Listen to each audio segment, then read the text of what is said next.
بسم اللہ الرحمن الرحیم، السلام علیکم۔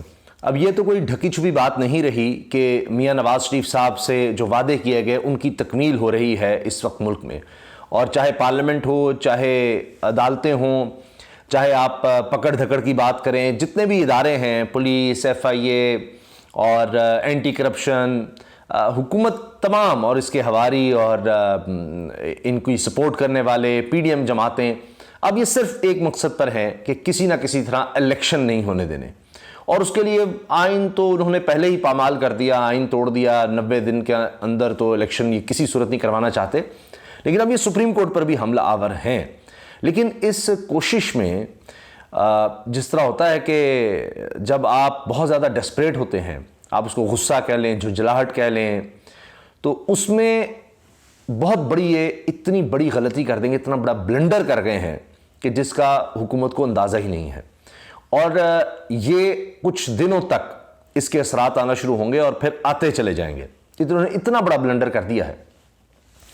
سپریم کورٹ میں سماعت کے بارے میں آپ کو پتہ ہی ہے، اور اب یہ حکومت کمال ہے، ویسے جو حکومت آئی ہی، اس حکومت کا وجود ہی ہو سکا ایک سو موٹو کی وجہ سے، وہ بھی سو موٹو از خود نوٹس موجودہ چیف جسٹس نے ہی لیا، اور آج وہی حکومت جو وجود میں ہی آئی ایک سو موٹو از خود نوٹس کی وجہ سے، اور انہی چیف جسٹس کے از خود نوٹس کی وجہ سے، آج وہی حکومت ان چیف جسٹس سے وہ اختیار لے کر اور اس کو محدود کرے، یعنی 3 ججز جو ہیں وہ مل کر اس کا فیصلہ کریں گے، اور یہ اب ناچ رہے ہیں اور گھنگرو کے بغیر بھی ناچ رہے ہیں کہ جناب قاضی فائز عیسیٰ صاحب نے جو فیصلہ دے دیا ہے، اور اس پر یہ ناچ رہے ہیں، مگر یہ نہیں سوچ رہے کہ قاضی فائز عیسیٰ صاحب نے جو فیصلہ دیا ہے کہ 2-1 سے جو آیا، وہ ایک وہ بھی سو موٹو، اور وہ بھی کیا، یعنی لوگ پوچھ رہے ہیں کہ وہ کیس کیا تھا جس میں قاضی فائز صاحب نے کہہ دیا کہ جب تک حکومت قانون سازی نہیں کر لیتی، کیونکہ ابھی تو یہ قانون بنانے کا عمل شروع ہوا ہے نا، انہوں نے بھی بل قومی اسمبلی سے پاس کروایا، پھر سینٹ سے کروائیں گے، پھر صدر سے دستخط، وہ لیٹ ہوگا تو پھر واپس آئے گا، پھر یہ خود ہی قانون بن جائے گا، اس میں لگ بھگ 1 مہینہ لگے گا۔ تو اب آپ یہ دیکھیں کہ قاضی فائز صاحب نے کہا کہ تب تک چیف جسٹس جو ہیں وہ رک جائیں، وہ کوئی کوئی بھی سو موٹو کی پروسیڈنگز ہیں، کوئی بھی کیس ہے اس طرح کا سو موٹو کے حوالے سے، تو اس پر وہ کارروائی نہ کریں، رک جائیں، کوئی بینچ نہیں، اب 5 رکنی بینچ جو سن رہا ہے وہ رک جائے، وہ اس پر کوئی کیس ہی نہ سنیں، یعنی یہ جو الیکشنز والا معاملہ ہے، اب حکومت اس پر خوش ہوگی کہ دیکھیں الیکشنز کا معاملہ ہے، اور یہ اب چیف جسٹس سن نہیں سکتے کیونکہ قاضی فائز صاحب کے 3 رکنی بینچ کی طرف سے آ گیا 2-1 سے۔ وہ کیس کیا ہے؟ وہ کیس ہے حافظ قرآن کو 20 اضافی نمبر کا کیس ہے، سو موٹو حافظ قرآن کو 20 اضافی نمبر ملنے نہ ملنے کا معاملہ، اور اس میں فیصلہ آ رہا ہے کہ چیف جسٹس سو موٹو جو ہے وہ ابھی کوئی بھی جس کا لیا ہوا ہے وہ پروسیڈنگز ہی روک دیں۔ اب جو سپریم کورٹ میں کیس ہے، اصل بات جو میں نے آپ کو بتانی ہے وہ یہ ہے کہ اس میں خفیہ رپورٹس کا حوالہ ہے، خفیہ رپورٹس کا، اور الیکشن کمیشن نے جو کہا ہے سپریم کورٹ کے آگے، اس میں صرف اور صرف پاکستان کی جگ ہسائی، پاکستان کے لیے شرمندگی اور بے عزت کا باعث بننے کے حوالے ہیں۔ اب الیکشن کمیشن کہہ رہا ہے جی جو خفیہ رپورٹس ہمیں بتائی گئی ہیں، ویسے یہ بھی میں آپ کو بتا دوں 1 مارچ کو جو فیصلہ آیا کہ الیکشنز کروائے جائیں اور صدر تاریخ دیں پنجاب میں الیکشنز کے لیے، اس سے پہلے بھی اس طرح کی باتیں آ رہی ہیں رپورٹس کی، لیکن اب سپریم کورٹ نے کہا کہ جی ہمیں یہ کہا گیا ہے، خفیہ رپورٹس یہ کہتی ہیں کہ پاکستان میں الیکشن کا سوچنا بھی نہیں، کیونکہ پاکستان کے کچھ علاقے وہ دہشت گردوں کے قبضے میں جا چکے ہیں، شیڈو گورنمنٹ ہے، شیڈو یعنی ان کی خفیہ حکومت چل رہی ہے، پاکستان کی نہیں، ریاست کی نہیں، اس حکومت کی نہیں، وہاں پر دہشت گردوں کی خفیہ حکومت ہے۔ پاکستان میں ایسے علاقے ہیں، سوچئے ذرا، آپ تصور کریں کہ یعنی پاکستان میں رٹ ختم ہو گئی، ایسے علاقے موجود ہیں پاکستان میں جہاں پر نہ پاکستان کا نظام انصاف، نہ یہ حکومت، نہ کوئی جا سکتا ہے، نہ کوئی آ سکتا ہے، کیونکہ وہاں ان کی حکومت ہے، ان کے فیصلے ہیں، وہاں نہ پولیس ہے، نہ کوئی اور ادارہ جا سکتا ہے، وہاں ان کی اپنی ریاست ہے، شیڈو گورنمنٹ، یعنی یہ گورنمنٹ نہیں، خود کہہ رہے ہیں جی ہماری تو حکومت نہیں پاکستان میں، نہیں، وہاں پر دہشت گردوں کی حکومت ہے، لہٰذا الیکشن نہ کروائے جائیں۔ اب الیکشن سے بھاگنے کے چکر میں جن خفیہ رپورٹس کا یہ سہارا لے رہے ہیں، وہ سوچیں کیا کر رہے ہیں پاکستان کے ساتھ۔ پھر کیا کہہ رہے ہیں؟ یہ تو کہہ ہی رہے ہیں کہ ہمارے پاس 20 ارب روپیہ بھی نہیں ہے، تو آپ کیا کریں گے؟ آپ تو ڈیفالٹ ڈکلیئر کر رہے ہیں، اور جی اگلے بجٹ میں پیسے رکھے جائیں گے، یعنی قانون آئین کہتا ہے کہ 90 دن کے اندر اپنے الیکشن کرانے، جب اسمبلیاں تحلیل ہو جائیں تو یہ کہتے ہیں نہیں. اب ایک مسئلہ یہ ہے کہ اس حکومت نے 11 مہینے میں پاکستان کو معاشی طور پر اتنا تباہ کر دیا، اتنا برباد کر دیا ہے کہ 11,000 ارب روپے کا بجٹ، اور اس میں سے 20 ارب روپیہ بھی نہیں ہے، 20 ارب روپیہ بھی نہیں رہا. یہ ملک کا حال ہو گیا ہے. تو اس کو تو اب ظاہر ہے انٹرنیشنلی دیکھا جائے گا. اب بھارت کو اور کیا چاہیے، یا کسی بھی ملک کو؟ یہاں تو وہ ٹیموں کی، آپ پی سی بھی کہہ رہا ہے کہ منت سماجت کہہ رہا ہے جی آئیں. اب کوئی ٹیم آئے گی؟ یہی آپ کے منہ پر ماریں گے وہ کہ جی پی سی بھی منت کر رہا ہے، اور پاکستان کا جو الیکشن کمیشن ہے، ای سی پی ہے، پی سی بھی کہہ رہا ہے آؤ، ای سی پی کہہ رہا ہے خبردار، یہاں تو قبضہ ہو چکا ہے ملک پر. خفیہ رپورٹس یہ بتا رہی ہیں کہ ملک پر قبضہ ہو چکا ہے دہشت گردوں کا کچھ علاقوں میں. پھر جناب وہ کچے کے علاقوں میں جی آپریشن چل رہا ہے، وہاں تو الیکشن ہی نہیں ہو سکتے. کتنے عرصے کے لیے نہیں ہو سکتے جی؟ ہمیں بتایا جا رہا ہے جی 5 سے 6 مہینے لگیں گے. اور پھر عدالت پوچھتی ہے کہ اچھا 5 سے 6 مہینے، یہ 8 اکتوبر کی تاریخ آپ نے کیوں دی ہے؟ یہ 8 ستمبر 8 اگست کوئی اور کیوں نہیں؟ یہ 6 مہینے کیوں؟ چل جی 5-6 مہینے لگ سکتے ہیں. تو یہ پھر آپ نے کس سوچ کے دی؟ کوئی حتمی ہے یہ؟ انہوں نے کہا نہیں، یہ ٹینٹیٹو نہیں، ایک اندازے سے ہے، یہ کوئی حتمی نہیں ہے. تو اس کا مطلب ہے سپریم کورٹ کی طرف سے ریمارکس آتے ہیں کہ یہ آگے بھی جا سکتی ہے. اور یہ بھی کہا جاتا ہے اس کا مطلب ہے کہ 6 مہینے آگے جا سکتے ہیں، تو یہ 6 سال بھی جا سکتے ہیں، 10 سال بھی جا سکتے ہیں. تو آگے سے جواب آتا ہے الیکشن کمیشن کا کہ نہیں، ایک ہم بھی اس کو ریئلسٹکلی دیکھیں گے. یہ اس طرح کا جواب آتا ہے. تو جناب گزارش یہ ہے کہ اپنے چکر میں، اپنی ذات کے چکر میں انہوں نے آئین کو تو برباد کیا، ملک کے لیے یہ ایک رسک بن گئے، سیکورٹی رسک. اب پوری دنیا میں بات کی جائے گی. آپ نے دیکھا نا، رانا ثناءاللہ نے کہا کہ جی یا عمران خان رہے گا یا ہم رہیں گے، اس کا وجود نہیں رہ سکتا اگر ملک میں امن آنا ہے. وہ اس طرح کی بات کی. انٹرنیشنلی کیا ہوا، ہیڈ لائنز کیا بنی کہ آپ کا وزیر داخلہ پاکستان کا اس حد تک چلا گیا ہے، وہ ایک ذاتی دشمنی کا ذکر کر رہا ہے، اور وہ جناب یہاں تک جا چکا ہے. باہر کے لوگوں نے اس چیز کو لیا.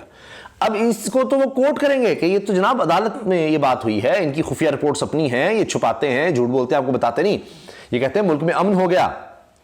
تو امن کوئی نہیں ہے، یہاں پر قبضے ہیں مختلف علاقوں میں، کچھ بھی ہو سکتا ہے. یہ انہوں نے کر دیا ہے پاکستان کے ساتھ. تو کیا خاک انویسٹمنٹ آئے گی پاکستان میں؟ کیا خاک اکانومی ہوگی؟ یہاں روزگار کے مواقع کہاں سے پیدا ہوں گے؟ کون آئے گا پاکستان میں؟ جب آپ خود کہہ رہے ہیں. اور وجہ کیا ہے کہ جی صرف الیکشنز نہیں کروانے، اس کے لیے آپ نے یہ کام کر دیا ہے. اور میں آپ سے عرض کر دوں کہ پاکستان میں بڑے بڑے حادثے ہو چکے ہیں. وہ جب بھی آئین کو آپ نے پامال کیا یا الیکشن جو ہے آگے لے کر گئے، یہی ہوتا رہا نا. ابھی پرویز مشرف صاحب کے دور میں ہوا، اس سے پہلے ضیاء الحق صاحب، اس سے پہلے ایوب خان صاحب. تو ہر دور میں جب بھی یہ اس طرح سے ہوا ہے، آئین کو چھوڑ کر آپ نے اور راستے لیے، آپ نے نظریہ ضرورت لیا، الیکشنز جو ہیں وہ ڈیلے کیے. ایوب خان صاحب کا دور بڑا سنہری دور مانا جاتا ہے، مگر آخر میں اختتام کیا ہوتا ہے؟ ملک 2 لخت ہو جاتا ہے، 2 ٹکڑے ہو گئے تھے، بنگلہ دیش بن گیا. ضیاء الحق صاحب کا دور آتا ہے تو جناب اس کے بعد آپ کے ہاں گن کلچر، فرقہ واریت، انتہا پسندی، ڈرگز، اتنی زیادہ پولرائزیشن قوم میں ہو گئی، اس سے پہلے کبھی نہیں تھی. اور اس کے بعد پرویز مشرف صاحب کے دور کے بعد کیا ہوتا ہے؟ دہشت گردی پاکستان میں. آپ دیکھیے وہ ایک یعنی ان کی جو یہ کہہ لیں کہ کیا لیگسی چھوڑ کر گئے ہیں وہ یہ تھی. لیکن وہ ٹیسٹ میچ ہوتا ہے نا، جو اس کا دور تھا 10 سال، اور ان کی وہ لیگسی ہے. اب نہیں، اب T20 کا دور ہے. 10 مہینے میں آپ دیکھیے، اللہ نہ کرے لیکن میرا فرض ہے آپ کو بتانا کہ میں نے آپ کو ہسٹری بتا دی ہے. جب آپ نے آئین سے انحراف کیا، جب اس کی حرکتیں کی، اور وہ دیکھیے میں نے آپ کو بتا دیا، جو خفیہ رپورٹس کا حوالہ الیکشن کمیشن دے رہا ہے وہ ملک کے لیے کیا ہے. تو ریسیپی آف ڈیزاسٹر جس کو کہتے ہیں انگریزی میں نا، تباہی کا سامان. تو اب یہ وہ دور نہیں، اب تو ون ڈے کا دور بھی ختم ہو گیا نا. ٹیسٹ تو چھوڑ دیجئے، ون ڈے کا دور ختم ہو گیا، تو T20 کا دور. تو اب حالات یہ ہیں کہ انہوں نے 11 مہینے میں یہاں پر پہنچا دیا کہ آپ کے پاس نہ رقم ہے، آٹے کی لائنوں میں لوگ مر رہے ہیں، آپ افریقہ کے غریب ترین ممالک سے زیادہ آپ کی کرنسی کا برا حال ہے.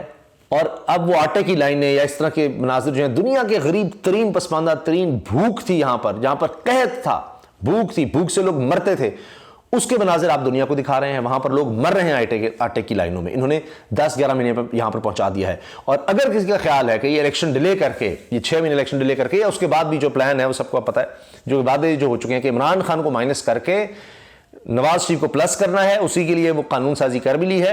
اور پھر اس کے بعد جناب سال کم از کم سال کا پلان ہے. 6 مہینے کے بعد پھر کم از کم سال کا پلان ہے، اس کے بعد دیکھیں گے. تو تب تک ہم بیٹھے رہیں کسی طرح سے، یا ہمارے ہی کوئی فوٹو کاپی یا کوئی جس طرح کیئر ٹیکر لا کے اب بٹھائیں, اسی طرح کا کوئی نظام لا کر بٹھا دیں تو یہ ہمارا گٹھ جوڑ چلتا رہے, یہ پلان ہے. ملک اس کا متحمل نہیں ہو سکتا. میں آپ کو عرض کر رہا ہوں, ابھی آپ کو اگر یقین نہیں آتا آپ ان کے 11 مہینے دیکھ لیجئے, اور ہر مہینہ جو ان کا گزرا ہے اگلا مہینہ اس سے بدتر رہا ہے اس ملک کے لیے, ہر لحاظ سے, بنیادی انسانی حقوق کے لحاظ سے. لوگ اس طرح سے غائب آپ کو کبھی تاریخ میں نہیں ملے گا پاکستان میں ہوئے ہوں. اس طرح کا تشدد جو لوگ یعنی حکومتوں میں یا اعظم سواتی دیکھ لیں ان کے ساتھ دیکھیں, اور عام کارکن اس طرح سے نہیں اٹھائے گئے, اس طرح سے غائب نہیں ہوئے. اس طرح کا آنسو گیس کی شیلنگ کبھی آپ نے کبھی کسی پولیٹیکل پارٹی کے لیے اس طرح نہیں دیکھی ہوگی. اتنے زیادہ کیسز بنتے نہیں دیکھے گئے ہوں گے. اکانومی کا اتنا برا حال آپ نے کبھی نہیں دیکھا تاریخ میں, اتنی مہنگائی کبھی نہیں. آپ ہسٹری اٹھا کر دیکھ لیں, ڈیفالٹ کا اتنا خطرہ کبھی نہیں, آئین کا اس طرح کا بحران کبھی نہیں ہوا. امریت اور چیز ہے جس کو آپ جمہوری دور کہتے ہیں, اس میں دیکھ لیں. سیکورٹی کی صورتحال کیا آپ نے دیکھا کہ کہا جی ہاں جی یہ ہماری رپورٹ سے قبضہ ہو چکا. یہ تو وہ سوات میں جو کچھ ہوا, جو قبائلی علاقے پہلے تھے ان میں جو کچھ ہوا, یہ اس سے بھی برا تصور اور اس کا حالات پیش کر رہے ہیں. اتنی ہم نے قربانیاں دی ہیں, ہماری سیکورٹی فورسز نے, ہمارے فوجی جوانوں نے, ہمارے فوجی افسران نے جو شہادتیں دی ہیں, یہ ان کے ساتھ مذاق ہے, یہ ان کے ساتھ دھوکہ ہے, یہ ان کے ساتھ غداری ہے کہ انہوں نے وہ جانیں دے کر, شہادتیں دے کر اس ملک میں امن و امان قائم کیا. بہت بہتر حالات ہیں الحمدللہ رب العالمین. اور یہ اب جن چیزوں کا سہارا لے کر اور جو کچھ کہہ رہے ہیں صرف الیکشن ڈیلے کرنے کے لیے, یہ جو تصویر پیش کر رہے ہیں وہ میرے ملک کی ایک ایسی تصویر دکھا رہے ہیں کہ یہاں آنے کا کوئی تصور بھی نہ کریں. پاکستان میں جو ہے وہ یہاں سے نکل جائیں, اور کوئی یہاں پر کچھ بھی نہیں ہے, کچھ نہیں بچا یہاں پر پاکستان میں. یہ میں آپ کو ایک خلاصہ بتا رہا ہوں کہ یہ ایک فیلڈ سٹیٹ کا تصور پیش کر رہے ہیں سپریم کورٹ کے اندر, اور جب یہ الیکشن کو ڈیلے کریں گے, آگے جائیں گے, تو یہ اس تصور کو اور ان کو بڑھانا پڑے گا, ابھارنا پڑے گا کہ ابھی بھی نہیں ہو سکتے, 6 مہینے چاہیے اور اس کے بعد بھی نہیں ہو سکتے. اور یہ کیئر ٹیکر سیٹ اپ جو ہے یہ اس کے ذریعے بجٹ بھی لے کر آنے کی کوشش کریں گے, اس کے ذریعے معاملات چلانے کی کوشش کریں گے, عوام کا جس سے کوئی تعلق نہیں ہوگا. تو یہ اتنی خوفناک چیز ہے کہ یہ بنیادیں ملک کی ہلا چکے ہیں, اور پتہ نہیں اور اب یہ کیا مزید کریں گے. تو اگر یہ سمجھتے ہیں کہ ملک کی بنیادوں کو ہلا کر, یعنی جس شاخ پر بیٹھ رہے ہیں اس کو کاٹ رہے ہیں, پہلے کہتے تھے ایک گھڑی کی دیر نہیں ہم کر سکتے الیکشنز میں, سوال ہی پیدا نہیں ہوتا, یہ لوگوں سے ووٹ کا حق ہے, یہ تو چھینے نہیں جا سکتا, یہ آئین جناب پیپلز پارٹی نے دیا ہے, یہ متفق آئین ہے, وہ ردی کی ٹوکری میں پھینکا انہوں نے. تو اس کے یعنی ریپرکشنز ہوتے ہیں, اور وہ ہوں گے, وہ ہونا شروع ہو گئے ہیں. آپ دیکھیں سپریم کورٹ کو جس طرح سے کیا جا رہا ہے. میاں نواز شریف صاحب کیا کر چکے ہیں, 1997 میں سپریم کورٹ کوئٹہ رجسٹری, وہاں سے اس وقت سجاد علی شاہ صاحب جو توہین عدالت کا نوٹس دے رہے تھے نواز شریف کو, جو وزیر اعظم تھے, تو وہاں سے ججز کے تھرو انہوں نے ایک آرڈر کروایا سپریم کورٹ کے ججز کے تھرو ہی کہ جی چیف جسٹس آف پاکستان کو کام کرنے سے روک دیا جائے, وہ مزید کام نہیں کر سکتے. وہ فیصلہ کروایا تھا.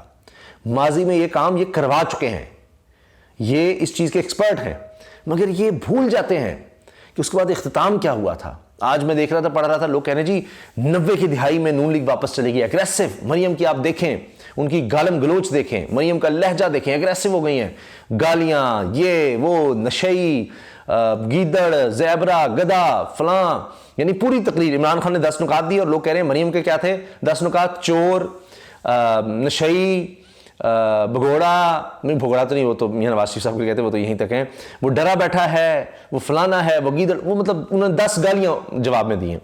تو آپ یہ دیکھیں کہ یہ سب کچھ جو اس وقت نظر آ رہا ہے ہوتے ہوئے مریم نواز صاحبہ کے حوالے سے, جس طرح لوگ کہہ رہے ہیں کہ انہوں نے 10 نکات دیے, عمران خان کا دے رہا ہے, کیا یہ ملک چلا سکیں گے؟